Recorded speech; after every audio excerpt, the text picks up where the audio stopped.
찻잔이 바닥에 떨어져 산산조각 나는 소리가 거실을 가득 메웠다. 어머니의 창백한 얼굴과 며느리 수진의 굳어진 표정이 깨진 도자기 조각들 사이로 마주보고 있었다. 30년 넘게 이 집을 지켜온 나는 이런 긴장감을 처음 느껴봤다. 이제 그만하세요. 수진이 떨리는 목소리로 말했다. 평소라면 절대 어머니께 이런 말투를 쓰지 않았을 텐데. 그녀의 주먹이 꽉 쥐어져 있었고 눈가에는 억눌린 분노가 번득였다. 어머니는 허리를 곧게 세우고 수진을 내려다봤다. 70이 넘은 나이에도 여전히 당당한 자세였지만 가만히 보니 손끝이 미세하게 떨리고 있었다. 뭘 그만하라는 거냐? 어머니의 목소리는 차갑기 그지없었다. 마치 겨울바람처럼 거실의 온기를 모두 빼앗아가는 듯했다. 창밖으로는 11월의 마른 나뭇가지들이 흔들리고 있었고 집안의 분위기도 그만큼 메마르고 날카로워 보였다. 나는 부엌 문턱에서 이 모든 상황을 지켜보고 있었다. 설거지를 하다가 우연히 들린 이 대화가 점점 험악한 방향으로 흘러가는 것을 보며 가슴이 답답해졌다. 우리 가족에게 무슨 일이 벌어지고 있는 걸까? 수지는 깊은 숨을 한 번 쉬더니 무릎을 꿇고 깨진 찻잔 조각들을 주워 담기 시작했다. 그 모습이 너무나도 처연해 보였다. 결혼한 지 벌써 15년이 지났는데 아직도 이 집에서는 조심스러운 손님처럼 행동해야 하는 그녀가 안쓰러웠다. 손 다치겠어. 내가 다급히 다가가려는 순간 어머니가 날카롭게 말씀하셨다. 그대로 두거라. 자기가 깬 건 자기가 치워야지. 그 말에 수진의 어깨가 한번 크게 떨렸다. 나는 어머니의 차갑고 단호한 표정을 보며 등골이 오싹해졌다. 평생을 함께 살아온 어머니지만 오늘만큼은 낯선 사람처럼 느껴졌다. 바닥에 무릎을 꿇은 수진이 조각 하나하나를 조심스럽게 주우면서 중얼거렸다. 미안해요. 정말 미안해요. 하지만 그 사과 속에는 미안함보다는 체념이 더 많이 섞여 있었다. 마치 오래전부터 이런 순간이 올 것을 예상하고 있었던 것처럼. 어머니는 팔짱을 끼고 그 모습을 내려다보고 계셨다. 입술이 굳게 다물어져 있었고 눈빛에는 실망과 분노가 교차하고 있었다. 15년이야.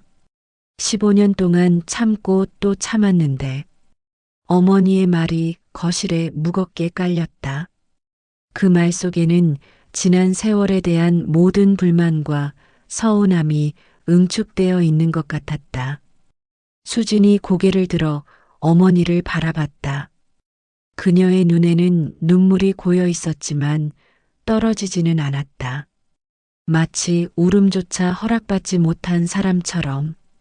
어머니, 이제 와서 어머니라고 불러봐야 소용없어. 차가운 말이 떨어지자마자 어머니는 돌아서서 안방으로 향하셨다. 쿵쿵거리는 발소리가 복도를 울렸고 곧이어 방문이 세게 닫히는 소리가 들렸다. 거실에는 수진과 나만 남았다. 그녀는 여전히 바닥에 무릎을 꿇고 있었고 나는 어떻게 위로의 말을 건네야 할지 몰라 입술만 달싹거렸다. 깨진 찻잔 조각들이 햇빛에 반짝거렸다. 그 모습이 마치 우리 가족의 현재 상황을 보여주는 것 같아 마음이 더욱 무거워졌다. 그날 저녁 어머니의 방에서 새어나오는 불빛을 보며 나는 알 수 없는 불안감에 휩싸였다. 뭔가 돌이킬 수 없는 일이 시작된 것 같은 느낌이 들었다. 다음 날 아침 식탁은 그 어느 때보다 조용했다. 평소라면 어머니의 잔소리와 수진의 답변, 그리고 나의 중재 발언들로 시끌벅적했을 텐데 오늘은 숟가락 부딪히는 소리와 국 끓는 소리만이 부엌을 채우고 있었다. 어머니는 평상시보다 일찍 일어나 밥상을 차리셨다. 늘 하던 대로 수진의 목까지 챙겨서. 하지만 그 어떤 말씀도 하지 않으셨다. 마치 어젯밤의 일이 없었던 것처럼 행동하고 계셨지만 어딘가 어색한 구석이 있었다. 수지는 더욱 조심스러웠다. 발소리를 죽이며 부엌으로 들어왔고 어머니께 인사도 평소보다 더 낮은 목소리로 했다. 어머니, 안녕히 주무셨어요? 대답은 없었다. 어머니는 된장국을 떠서 각자의 그릇에 나눠 담으셨을 뿐이었다. 그 침묵이 너무나 무거워서 나는 억지로 기침을 해보기도 했다. 날씨가 제법 쌀쌀해졌네요. 내가 어색함을 달래려고 말을 꺼냈지만 두 사람 모두 대답하지 않았다. 어머니는 김치를 젓가락으로 집어 드셨고 수지는 밥알을 하나씩 떠서 조심스럽게 입에 넣고 있었다. 이상한 것은 어머니의 행동이었다. 평소라면 수진이 밑반찬을 제대로 안 먹는다고 잔소리를 하셨을 텐데 오늘은 오히려 계속 반찬을 수진 쪽으로 밀어주고 계셨다. 마치 마지막인 것처럼. 이거 먹어봐. 어제 담근 거야. 어머니가 처음으로 입을 여셨다. 새로 담근 오이소박이를 수진의 앞접시에 올려주시면서 하지만 그 목소리에는 평소의 따뜻함이 없었다. 마치 의무를 다하는 것 같은 느낌이었다. 감사합니다. 수진이 고개를 숙이며 대답했다. 그녀의 목소리도 어딘가 힘이 없어 보였다. 나는 두 사람의 모습을 번갈아 보며 가슴이 답답해졌다. 겉으로는 평범한 아침 식사 같아 보였지만 공기 중에는 묘한 긴장감이 흐르고 있었다. 마치 폭풍 전야의 고요함 같은. 식사를 마치고 어머니가 먼저 자리에서 일어나셨다. 설거지는 내가 할게요. 수진이 재빨리 말했지만 어머니는 손을 저으며 대답하셨다. 됐어. 오늘은 내가 할 테니까. 그 말 속에는 거절할 수 없는 단호함이 있었다. 수지는 더 이상 말하지 못하고 어정쩡하게 서 있을 뿐이었다. 어머니가 그릇들을 정리하시는 동안 나는 수진의 표정을 유심히 관찰했다. 그녀의 눈에는 혼란과 걱정이 교차하고 있었다. 평소 같으면 어머니를 도와 설거지를 했을 텐데 오늘은 그것조차 허락받지 못한 상황이었다. 그럼 저는 빨래를 하겠어요. 수진이 조심스럽게 말했다.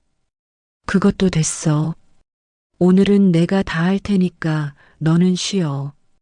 어머니의 대답에 수진의 얼굴이 더욱 어두워졌다. 이런 상황이 오히려 더 불편하고 무서운 것 같았다. 평소의 잔소리가 차라리 나을 정도로. 결국 수지는 거실에 앉아 멍하니 텔레비전을 바라보고 있었다.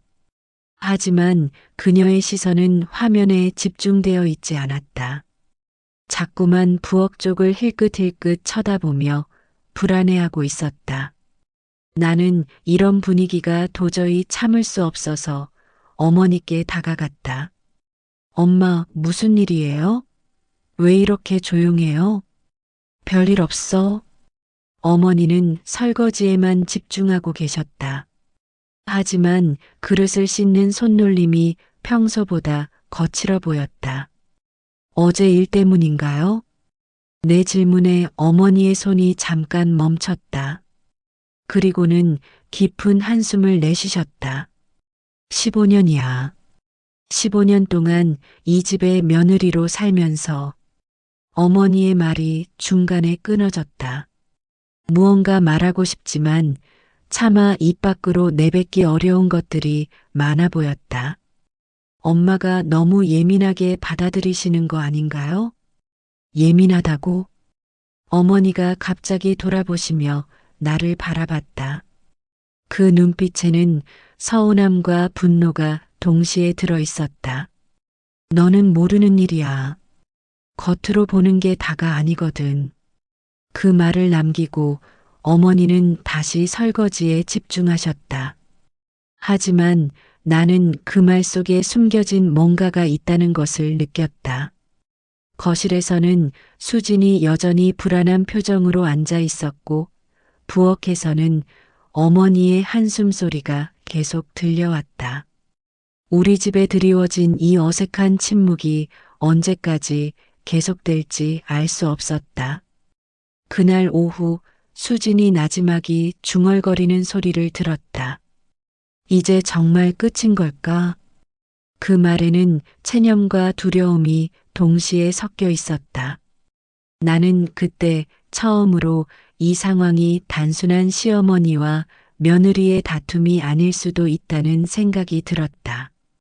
일주일이 흘렀지만 집안의 분위기는 나아지지 않았다. 오히려 더 복잡해지고 있는 것 같았다. 어머니와 수지는 최소한의 대화만 나눴고 나는 그 사이에서 중재자 역할을 하려 애썼지만 별다른 성과가 없었다. 그러던 어느 날 오후 어머니가 외출하신 사이에 수진이 나에게 다가왔다. 그녀의 얼굴에는 무언가 말하고 싶지만 망설이는 표정이 역력했다. 오빠, 잠깐 이야기 좀 할 수 있을까요? 수진이 나를 오빠라고 부른 것은 정말 오랜만이었다.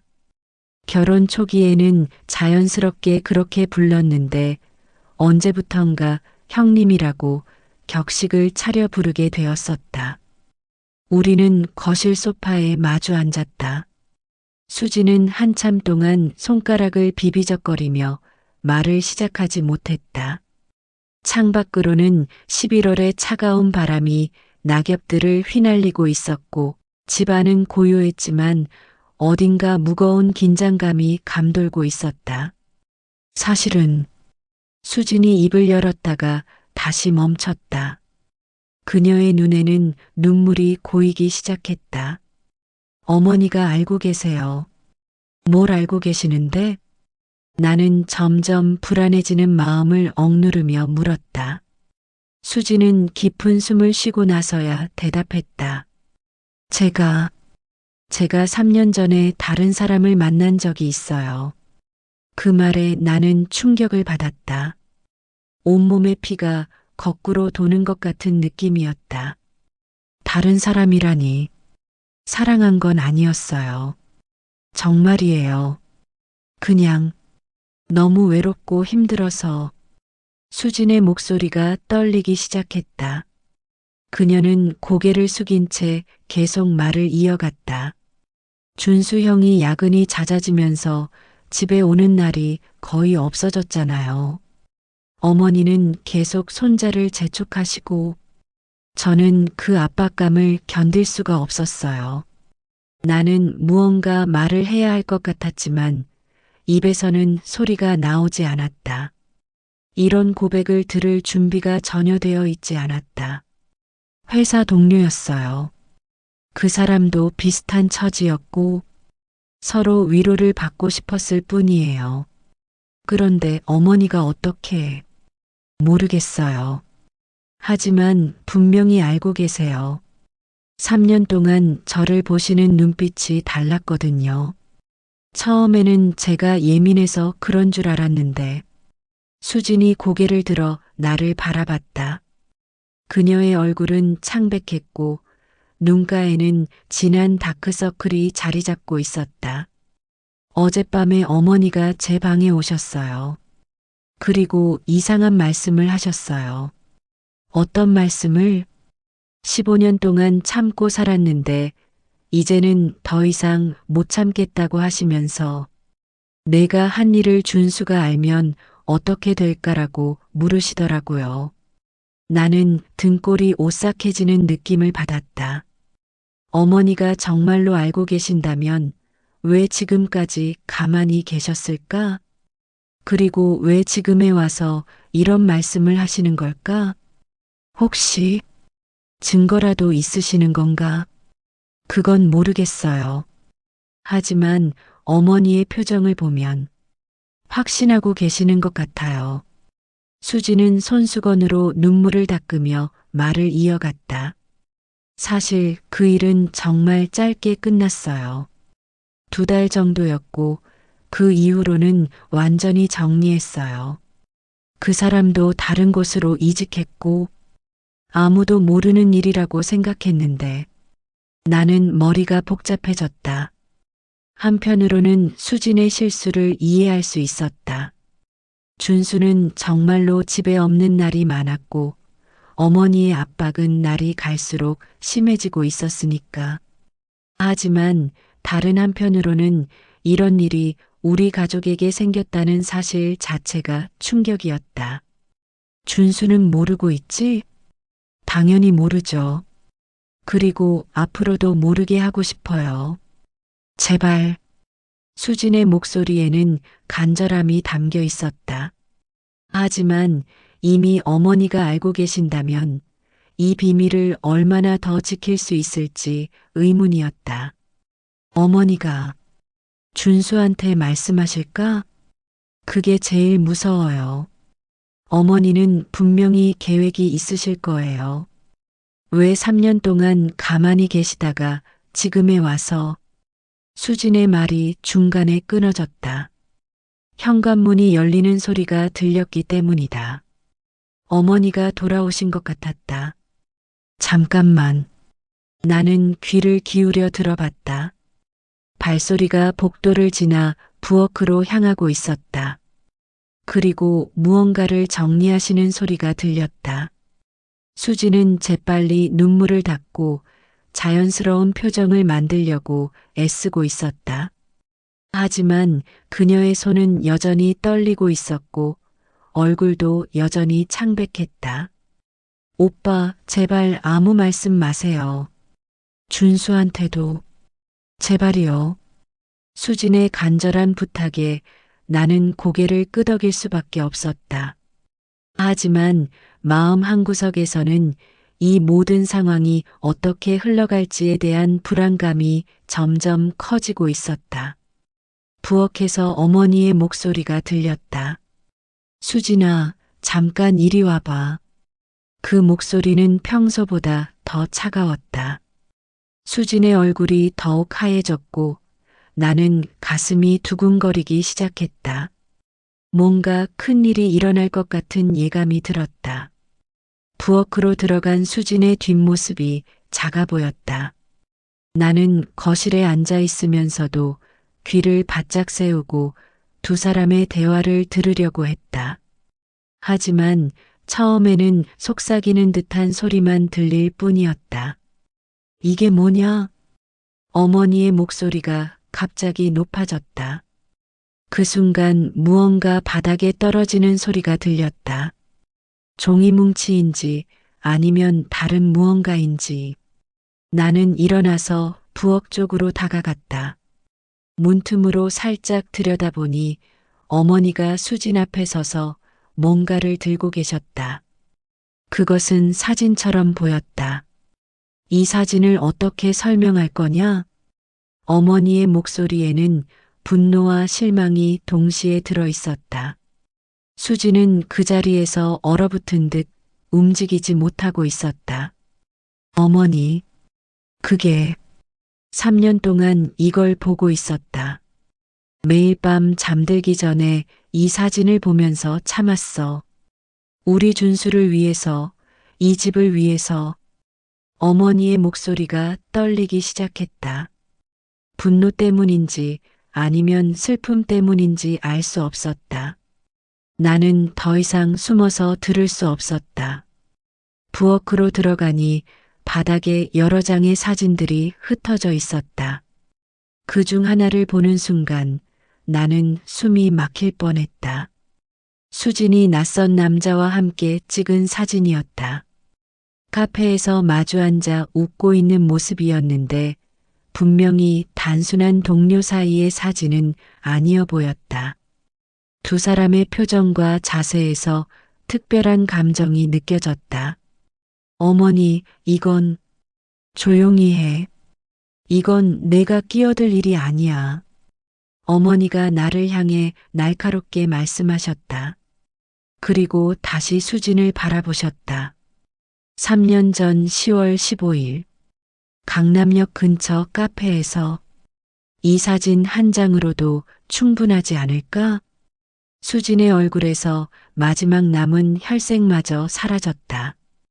어머니가 날짜까지 정확히 기억하고 계신다는 것은 이 모든 것이 계획된 일이라는 뜻이었다.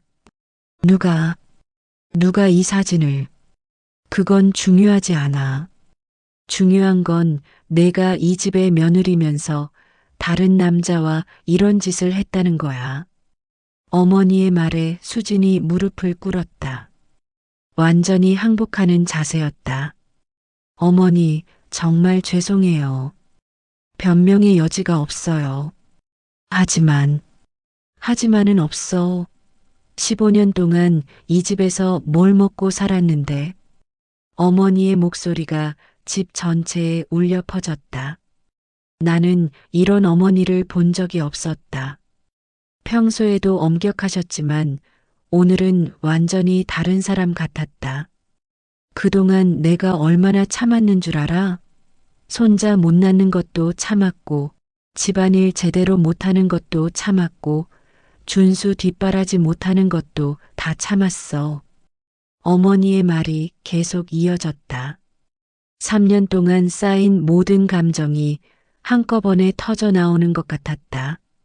그런데 다른 남자와 바람을 피워 이 집 며느리가. 수지는 고개를 들지 못하고 계속 울고만 있었다. 그녀의 어깨가 작게 떨리는 모습이 너무나 처절해 보였다. 어머니, 그만하세요. 나는 더 이상 참을 수 없어서 말을 꺼냈다. 수진이가 잘못한 건 맞지만 이렇게까지라니? 이 정도도 부족해. 어머니가 나를 향해 소리쳤다. 그 순간 나는 어머니의 눈에서 지금까지 본 적 없는 차가운 빛을 보았다. 너도 이 여자 편을 드는 거냐?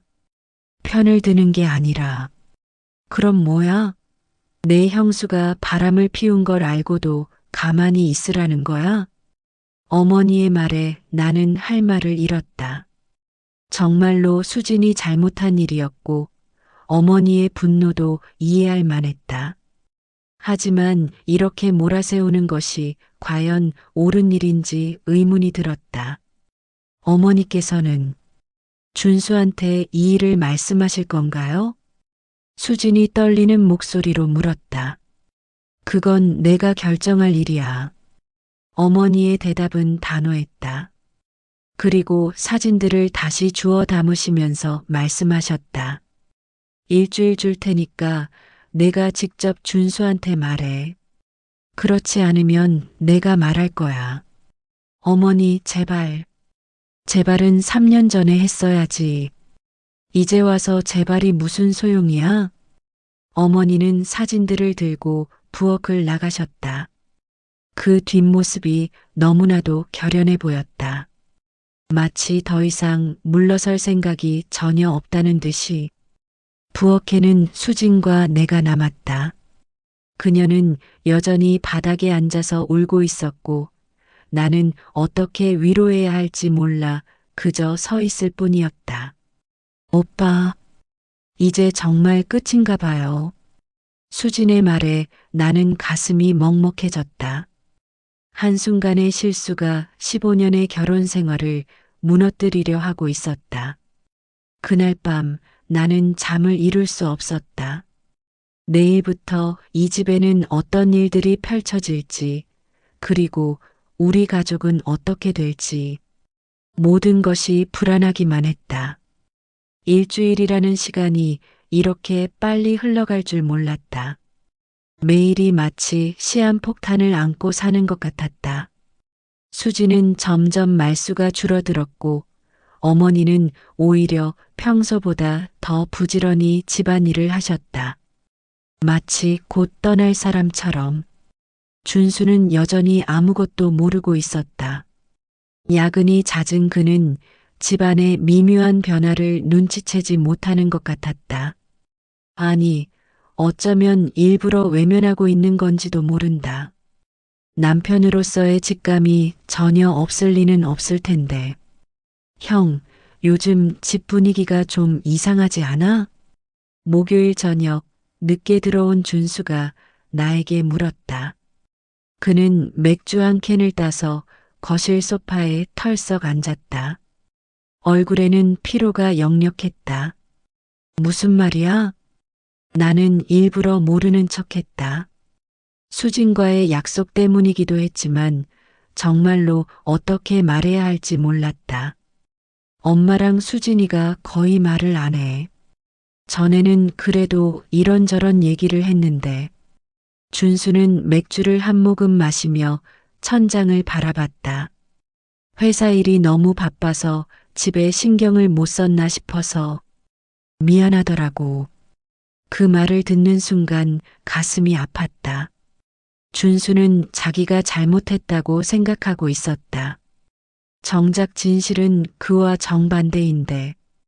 준수야. 나는 뭔가 말하려다가 멈췄다. 이것이 정말 내가 할 일인지 확신이 서지 않았다. 왜? 뭔가 있어? 준수가 몸을 돌려 나를 바라봤다. 그의 눈에는 순수한 궁금증이 담겨 있었다. 15년 동안 수진을 믿어왔던 남편의 눈빛이었다. 아니야. 별일 없어. 결국 나는 아무 말도 하지 못했다. 그날 밤 늦게 수진이 나를 찾아왔다. 그녀는 밤잠을 제대로 못 자는 것 같았다. 눈가에는 다크서클이 더욱 짙어졌고 볼은 살이 빠져서 더욱 야위어 보였다. 오빠, 저 어떻게 해야 할까요? 수진의 목소리에는 절망이 가득했다. 내일이 마지막 날이에요. 어머니께서 정하신. 준수한테 말하는 게 나을 것 같은데. 그럼 정말 끝이에요. 준수는 절대 용서하지 않을 거예요. 저를 너무 잘 알거든요. 수진이 고개를 흔들며 말했다. 그녀의 손은 계속 떨리고 있었다. 그럼 어머니가 말씀하시게 둘 거야? 그것도 끔찍해요. 어머니 입에서 그런 말이 나온다면. 수지는 더 이상 말을 잇지 못했다. 두 손으로 얼굴을 가리고 조용히 울기 시작했다. 나는 그녀를 위로하고 싶었지만 무슨 말을 해야 할지 몰랐다. 이 상황에서는 어떤 선택을 해도 모든 것이 파국으로 치달을 것 같았다. 혹시 어머니와 한 번 더 진솔하게 대화해 볼까? 이미 해봤어요. 어제도 그저께도. 하지만 어머니 마음은 확고하세요. 수진이 고개를 들어 나를 바라봤다. 그녀의 눈에는 마지막 희망을 찾는 간절함이 있었다. 어머니께서 제게 하신 말씀이 있어요. 15년 동안 참았지만 이제는 이 집에서 그런 여자와 함께 살 수 없다고. 그 말에 나는 충격을 받았다. 어머니의 진짜 의도가 드러나는 순간이었다. 설마 이혼하라는 말씀이신가? 직접적으로 말씀하시지는 않으셨지만 그런 의미인 것 같아요. 수진의 대답에 나는 머리가 어지러워졌다. 어머니가 정말로 그런 계획을 가지고 계신다면 이 모든 상황이 처음부터 계산된 것이었다는 뜻이었다. 다음 날 오후 드디어 그 순간이 왔다. 준수가 일찍 퇴근했고 어머니는 저녁 식사 준비를 하고 계셨다. 수진은 방에서 나오지 못하고 있었다. 수진아, 나와서 밥 먹어. 어머니가 차분한 목소리로 말씀하셨다. 하지만 그 차분함 속에는 결연한 의지가 담겨 있었다. 수진이 나왔을 때 그녀의 얼굴은 하얗게 질려 있었다. 마치 사형 선고를 받으러 가는 사람 같았다.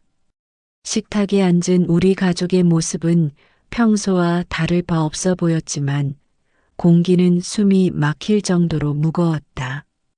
준수야. 어머니가 입을 여셨다. 네, 엄마. 오늘 너희 둘이랑 할 얘기가 있어. 그 말에 준수는 젓가락을 내려놓고 어머니를 바라봤다.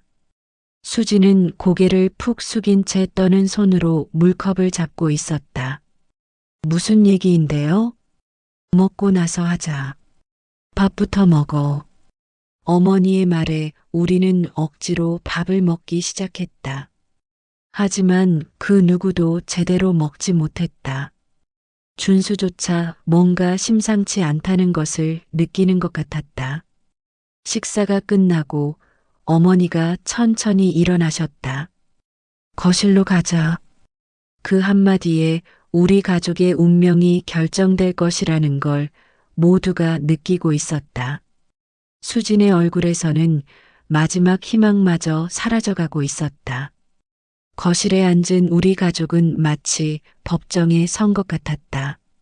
어머니는 판사처럼 당당히 앉아 계셨고 준수는 아무것도 모르는 방청객, 수지는 죄인, 그리고 나는 증인석에 앉은 기분이었다. 어머니는 서랍에서 그 사진들을 꺼내셨다. 갈색 봉투에 담긴 증거물들. 준수의 얼굴에 처음으로 당황스러운 표정이 스쳤다. 이게 뭐예요, 엄마? 내 아내가 3년 전에 한 일이야. 어머니가 사진 한 장을 준수 앞에 놓으셨다. 준수는 그 사진을 보는 순간 얼굴이 창백해졌다. 이게 뭐예요? 준수의 목소리가 떨리기 시작했다. 그는 수진을 바라봤지만 수진은 고개를 들지 못하고 있었다. 설명해봐, 수진아. 어머니의 차가운 명령에 수진이 떨리는 목소리로 대답했다. 여보, 미안해요. 정말 미안해요. 미안하다고? 이게 미안함으로 될 일이야? 준수가 일어나며 소리쳤다. 그의 손에는 사진이 구겨져 있었다. 3년 동안 나한테 거짓말을 한 거야? 여보, 들어봐요. 정말 잠깐이었어요. 2달 정도였고, 2달이라고? 하루라도 용서가 안 되는 일인데. 준수의 분노가 폭발하기 시작했다. 나는 이런 준수를 본 적이 없었다. 평소 온순하고 차분했던 동생이 완전히 다른 사람이 된 것 같았다. 그 순간 어머니가 예상치 못한 말씀을 하셨다. 준수야, 진정해. 진정하라고요? 엄마도 이런 상황에서 진정하라고 하세요? 앉아. 할 말이 더 있어. 어머니의 단호한 목소리에 준수는 마지못해 다시 앉았다. 하지만 그의 분노는 여전히 가라앉지 않은 상태였다. 사실은 말이야. 어머니가 말을 꺼내시려는 순간 갑자기 문제가 생겼다. 현관에서 열쇠 소리가 들렸기 때문이다. 누가 오는 거지? 준수가 의아해했다. 이 시간에 누가 올 리 없었는데. 현관문이 열리더니 뜻밖의 사람이 나타났다. 아버지였다. 여보. 어머니가 놀라서 일어나셨다. 아버지는 3개월 전부터 지방에 계신 친구 집에 가셔서 몇 달간 지내고 계셨는데 갑작스럽게 돌아오신 것이었다. 무슨 일이야? 분위기가 이상하네. 아버지가 거실에 들어오시며 우리를 둘러봤다. 그 순간 어머니의 표정이 미묘하게 변했다. 뭔가 계획에 없던 일이 벌어진 것이었다. 아버지, 언제 오셨어요? 준수가 일어나서 인사했다. 하지만 그의 목소리에는 여전히 동요가 남아 있었다. 방금 왔어. 그런데 너희들 무슨 일 있었어? 얼굴들이 왜 이래? 아버지의 예리한 눈빛이 우리를 훑었다. 그리고 바닥에 떨어진 사진을 발견하셨다. 이게 뭐야? 아버지가 사진을 집어드시는 순간 어머니가 급하게 말씀하셨다. 여보, 그건 잠깐. 아버지가 사진을 자세히 보시더니 갑자기 웃음을 터뜨리셨다. 이게 뭔 소리야? 이 사진이 문제라고? 우리는 모두 어리둥절했다. 왜 아버지가 웃고 계시는 걸까? 이 남자 말이야. 아버지가 사진 속 남자를 가리키시며 말씀하셨다. 내 조카야. 수진이의 사촌 동생. 순간 거실이 조용해졌다. 어머니의 얼굴이 하얗게 변했다. 뭐라고요? 준수가 되묻자 아버지가 계속 설명하셨다. 수진이 아버지 쪽 조카인데 3년 전에 직장 문제로 고민이 있어서 수진이한테 상담받으러 몇 번 만났어. 내가 중간에서 부탁했거든. 그게 정말이에요? 수진이 처음으로 고개를 들며 물었다. 그녀의 눈에는 믿을 수 없다는 표정이 가득했다. 당연하지. 그때 너도 많이 힘들어했잖아. 손자 문제로 스트레스 받는다고. 아버지의 말에 모든 퍼즐이 맞춰지기 시작했다. 수지는 불륜을 저지른 게 아니었다. 단지 어려운 상황에 있던 사촌 동생을 도와준 것뿐이었다. 그럼 이 사진은? 어머니의 목소리가 떨리기 시작했다. 누가 이런 사진을 찍어서 보낸 거야? 왜 이런 오해를? 아버지의 날카로운 질문에 어머니는 대답하지 못하셨다. 그 순간 나는 깨달았다. 이 모든 것이 어머니의 계획이었다는 것을. 수진을 내쫓기 위해서 고의로 사진을 잘못 해석하고 3년 동안 기다리면서 이 순간을 준비했던 것이다. 준수도 같은 생각을 하는 것 같았다. 그는 어머니를 바라보며 천천히 물었다. 엄마, 설마. 그때 어머니가 갑자기 일어나더니 안방으로 향하셨다. 하지만 걸음걸이가 평소와 달라 보였다. 마치 모든 계획이 무너진 사람의 뒷모습 같았다. 거실에 남은 우리는 서로를 바라보며 말을 잇지 못했다. 진실이 드러났지만 더 큰 문제가 시작된 것 같았다. 안방에서 쿵 하는 소리가 들렸다. 우리는 모두 그쪽을 바라봤지만 아무도 선뜻 움직이지 못했다. 30년 넘게 우리 가족의 중심이었던 어머니가 무너져 내리는 소리 같았다. 엄마 괜찮으신가? 준수가 일어나려 하자 아버지가 손을 저으며 말씀하셨다. 잠깐 두자. 혼란스러우실 거야. 아버지의 얼굴에도 당황스러움이 역력했다. 3개월 만에 집에 돌아왔더니 이런 상황이 벌어진 것이었다. 아버지, 정말 그 남자가 수진이 사촌이 맞나요? 나는 여전히 믿기지 않아서 다시 한번 물었다. 그럼 수진이 아버지하고 어릴 때부터 친하게 지냈어. 이름이 강민호였나? 맞지, 수진아? 수진이 고개를 끄덕였다. 그녀의 얼굴에는 안도감과 동시에 배신감이 교차하고 있었다. 그럼 어머니는 왜 이런 일을? 준수의 말이 끝나기도 전에 안방 문이 열렸다. 어머니가 나오셨는데 그 모습이 평소와 완전히 달랐다. 머리는 헝클어져 있었고 얼굴은 화장이 번져서 얼룩져 있었다. 다 들었어? 어머니의 목소리는 쉬어 있었다. 마치 긴 병을 앓고 난 사람 같았다. 여보, 아버지가 조심스럽게 다가가려 하자 어머니가 손을 저으며 거절하셨다. 가까이 오지 마. 지금 내 모습 보기 싫을 거야. 무슨 소리야? 당신이. 나는 못된 시어머니야. 그것도 아주 나쁜. 어머니가 자조적으로 웃으며 말씀하셨다. 그 웃음소리가 너무나 처량해서 듣고 있기 힘들었다. 준수가 일어나서 어머니께 다가갔다. 엄마, 진정하세요. 무슨 일이 있었던 건지 얘기해 주세요. 얘기하라고? 내가 3년 동안 너희 며느리를 괴롭혔다는 얘기를. 어머니의 목소리가 점점 커졌다. 손자 못 낳는다고, 집안일 못한다고, 남편 뒷바라지 못한다고, 온갖 트집을 다 잡았어. 그러다가 이 사진을 보고는 어머니가 바닥에 떨어진 사진을 발로 차셨다. 드디어 기회가 왔다 싶었어. 이 집에서 내보낼 기회가. 엄마. 준수가 충격을 받은 듯 소리쳤다. 왜요? 왜 수진이를 그렇게 미워하셨어요? 미워한 게 아니야.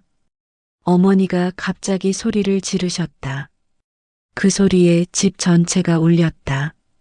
시기했어. 질투했다고. 모든 사람이 조용해졌다. 어머니의 고백이 너무나 충격적이었기 때문이다. 15년 전에 수진이가 이 집에 와서 예쁘고 착하고 교육도 잘 받았어. 준수는 그런 며느리를 얻어서 행복해했고 어머니의 목소리가 떨리기 시작했다. 그런데 나는 평생 시어머니 눈치 보며 살았는데 이 집 며느리는 사랑받으며 살고 있더라고. 수진이 눈물을 흘리기 시작했다. 하지만 그 눈물은 슬픔보다는 연민 때문인 것 같았다. 어머니, 처음에는 참으려고 했어. 그런데 시간이 갈수록 특히 손자를 못 낳으니까 더욱 심해졌어. 어머니가 소파에 주저앉으셨다. 완전히 지친 모습이었다. 다른 집 며느리들은 시어머니 말 안 들으면 혼나는데 우리 집은 준수가 항상 수진이 편을 들잖아. 그게 너무 속상했어. 준수의 얼굴이 일그러졌다. 자신이 어머니와 아내 사이에서 제대로 중재 역할을 하지 못했다는 자책감 때문인 것 같았다. 그래서 이 사진을 봤을 때 어머니가 사진을 다시 집어들으셨다. 하늘이 내린 기회라고 생각했어.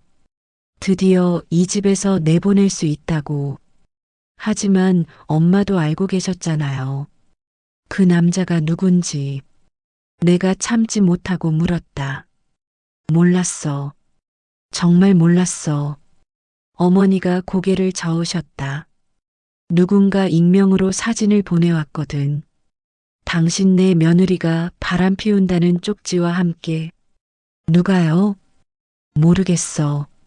정말 모르겠어. 그 순간 아버지의 얼굴이 어두워졌다. 혹시 옆집 박 할머니가 아닐까? 박 할머니요? 그 할머니가 예전부터 우리 집 일에 관심이 많았잖아. 특히 수진이에 대해서. 아버지의 말에 어머니의 얼굴이 더욱 창백해졌다. 설마 그 할머니가? 확실하지는 않지만 가능성이 높아. 그 할머니 성격 알잖아. 갑자기 모든 것이 명확해지는 느낌이었다. 어머니도 어떤 면에서는 피해자였던 것이다. 누군가의 악의적인 계략에 휘말린. 하지만 그렇다고 해서 어머니의 행동이 정당화되는 것은 아니었다. 수진이 천천히 일어나서 어머니께 다가갔다. 어머니, 오지 마. 내가 너한테 어떻게 했는데. 괜찮아요. 수진의 말에 어머니가 고개를 들여다봤다. 15년 동안 정말 힘드셨겠어요. 수진의 말에 어머니의 눈에서 눈물이 터져 나왔다. 미안해. 정말 미안해. 어머니가 수진의 손을 잡고 울기 시작하셨다. 30년 넘게 쌓인 모든 감정이 한꺼번에 터져 나오는 것 같았다. 거실에는 울음소리만 가득했다. 어머니의 울음, 수진의 울음, 그리고 이 모든 상황을 지켜보는 우리들의 마음도 무너져 내리고 있었다. 하지만 과연 이것으로 모든 것이 해결될 수 있을까? 깨진 신뢰와 상처받은 마음들이 이렇게 쉽게 치유될 수 있을까? 한 달이 지났다. 어머니와 수진 사이의 관계는 예전보다 훨씬 나아졌다. 어머니는 수진에게 진심으로 사과하셨고, 수진도 어머니의 마음을 이해한다며 용서했다. 표면적으로는 모든 것이 해결된 것처럼 보였다. 하지만 나는 알고 있었다. 완전히 치유되지 않은 상처들이 여전히 남아있다는 것을. 어머니는 예전보다 조심스러워지셨다. 수진에게 이런저런 말씀을 하실 때도 한참을 망설이신 후에 하셨고, 때로는 아예 말을 아끼시는 모습을 보였다. 마치 다시는 실수하지 않으려고 과도하게 자제하시는 것 같았다. 수진 역시 마찬가지였다. 어머니를 용서한다고 했지만 때때로 그녀의 눈에서 여전한 경계심을 볼 수 있었다. 특히 어머니가 뭔가 제안하시거나 조언을 하실 때 수진의 몸이 미세하게 긴장하는 것을 느낄 수 있었다. 형, 정말 괜찮은 걸까? 어느 날 저녁 준수가 나에게 조심스럽게 물었다. 그도 이 미묘한 변화를 느끼고 있는 것 같았다. 뭐가? 엄마랑 수진이 관계 말이야. 겉으로는 좋아 보이는데 뭔가 어색해. 준수의 말이 맞았다.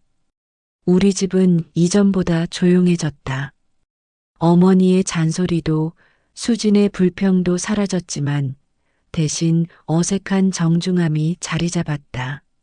시간이 더 필요할 거야. 내가 대답했지만 정말로 시간이 해결해 줄 수 있을지 확신하지 못했다.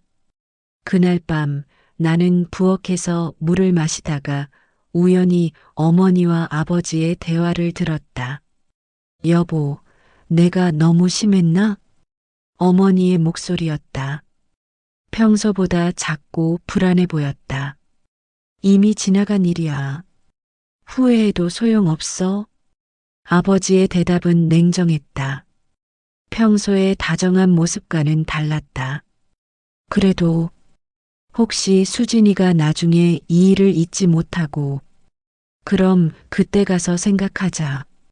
아버지도 이 상황이 완전히 해결되지 않았다는 것을 알고 계신 것 같았다. 며칠 후 의외의 사건이 벌어졌다.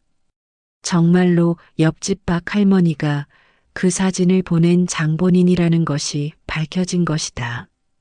동네 부녀의 모임에서 박 할머니가 술에 취해서 실수로 말을 흘렸던 것이다.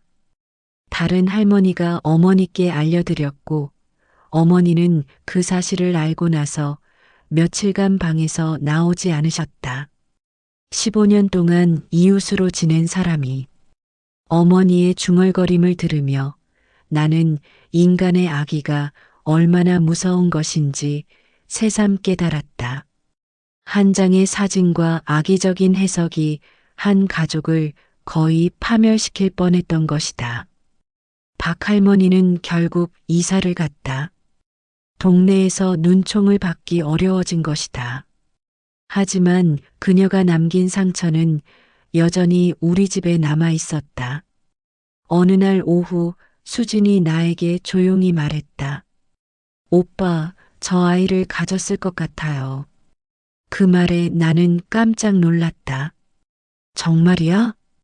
아직 확실하지는 않지만 그런 것 같아요.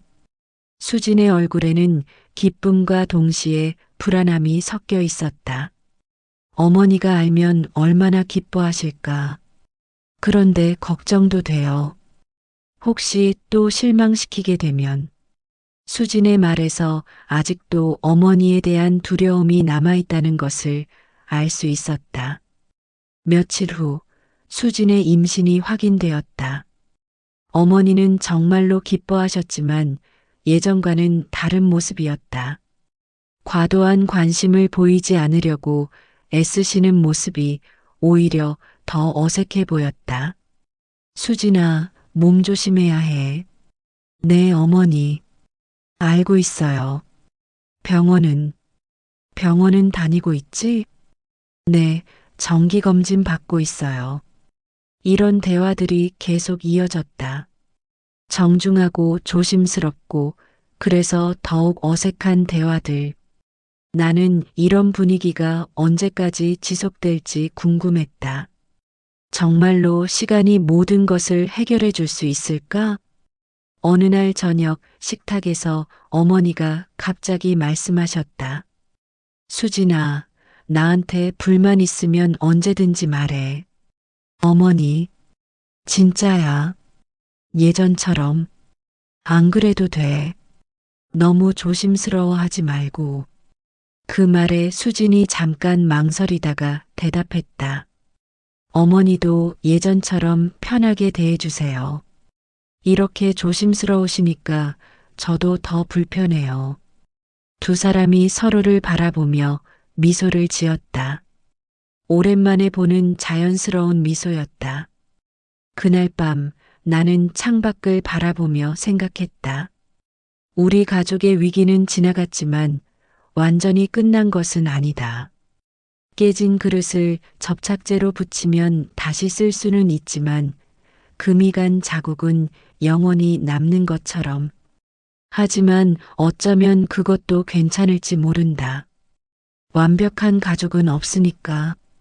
상처와 아픔을 통해 서로를 더 깊이 이해하게 되는 것이 진짜 가족의 모습일지도 모른다. 수진의 뱃속에서 자라고 있을 새 생명이 이 집에 진짜 평화를 가져다 줄 수 있을까? 하지만 그것도 확실하지는 않다. 인생에는 언제나 예상치 못한 변수들이 도사리고 있으니까 그저 희망할 뿐이다. 이번에는 정말로 모든 것이 잘 될 거라고